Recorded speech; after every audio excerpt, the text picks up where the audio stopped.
Now, it's time for our weekly mental health and well-being focus, Mind Matters, with Dr. Sian. Sian may have stepped down from her presenting duties, but she'll still be with us, talking to guests regularly about mental health and well-being. Tonight, she's focusing on something that has, in some way, affected all of us in the last few years: disaster. It comes in all shapes and sizes and leaves scars for all of us, whether we're directly involved or not. Yeah, that's right. Well, Lucy Easthope knows better than most. She helps people cope with the aftermath, and now she's written a memoir that's shot straight into the Sunday Times top 10 bestsellers list.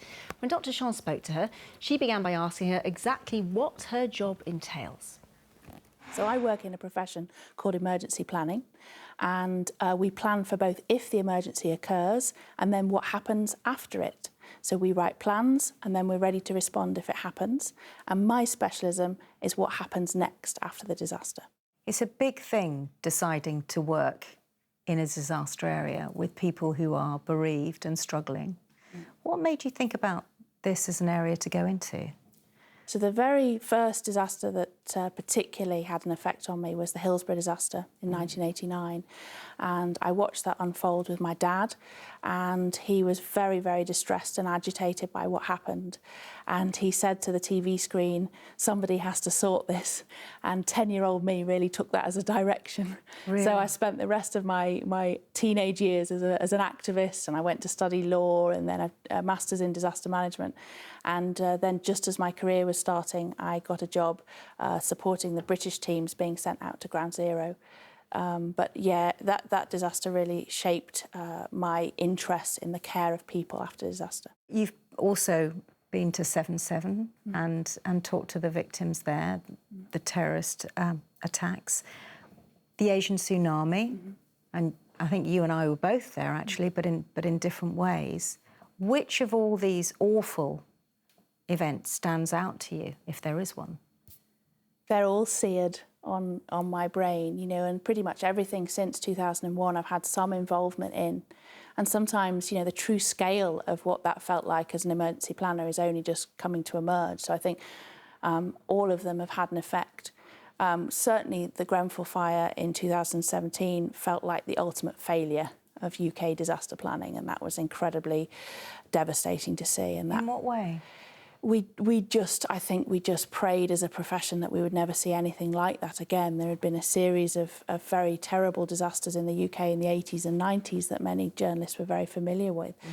And we just hoped those days of the massive systems failure that results in that loss of life were behind us.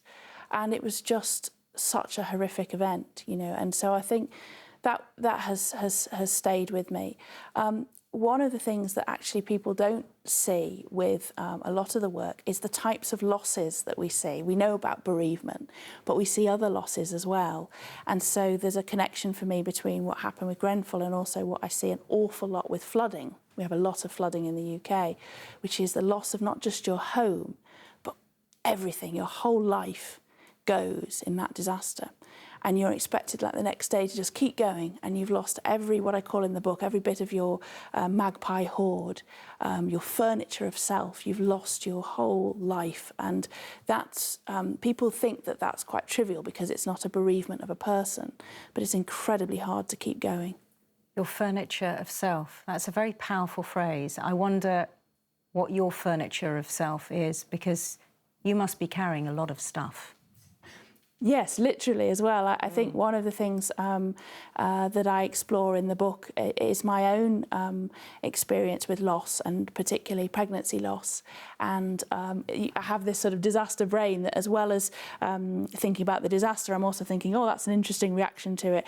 And I kept memory boxes for each of the babies that I lost, and that was very similar to me for what I work with families on, which is the retention of their personal effects when we perhaps can't return a body to them, but we might be able to return, say, credit cards or a wallet to that person, or a toy or some clothing. In the book, you do talk about hope and you do talk about joy. And I'm just reminded of the times we've been through with the past 2 years and the pandemic, and that hope and joy has felt quite sparse. Yeah. And now, of course, we're reporting on the war in Ukraine. What would your advice be to people watching who feel wearied? Yeah. This is a real 2-year low point in what we call the disaster recovery graph. And it is such a thing. You know, people don't realise that there's a whole body of disaster recovery literature out there about this time afterwards, which just feels so chronic and wearying. The other thing that you see in life after disaster in communities is a huge guilt about smiling again, a huge guilt about just taking pleasure in the smallest of things. We see a hierarchy. If you perhaps haven't been bereaved in the pandemic, you feel guilty about saying, oh, life feels okay again. And I talk in the book about a toxic survivor guilt. I remember talking to responders to a flood who felt very guilty about enjoying a bath while people were still at home, living in tents and caravans and back bedrooms and hostels without a bath. And they were saying, I can't enjoy anything knowing that somebody else is suffering. Mm-hmm. And that's, I think, a chronic condition we're all feeling at the moment. And we actually have to start, I think, living and loving again and feeling joy again. That's a really important message from me. So you can feel joy and you can have hope and you can have fun while still honouring what everybody's been through. Absolutely. And you can also, with all of those things, still be a disaster planner. You can still think, I better get down to worrying about what's happening next. But you can also really enjoy the moment. And that, I think, has been quite confrontational for people, is that you can have both a pessimistic list of risks, as I do every day, work through them, still work, work tomorrow on a list of things that could go wrong, but also be very optimistic about life and the future. Maybe not for me, but certainly for the world. Lucy Easthope, thanks so much. Thank you.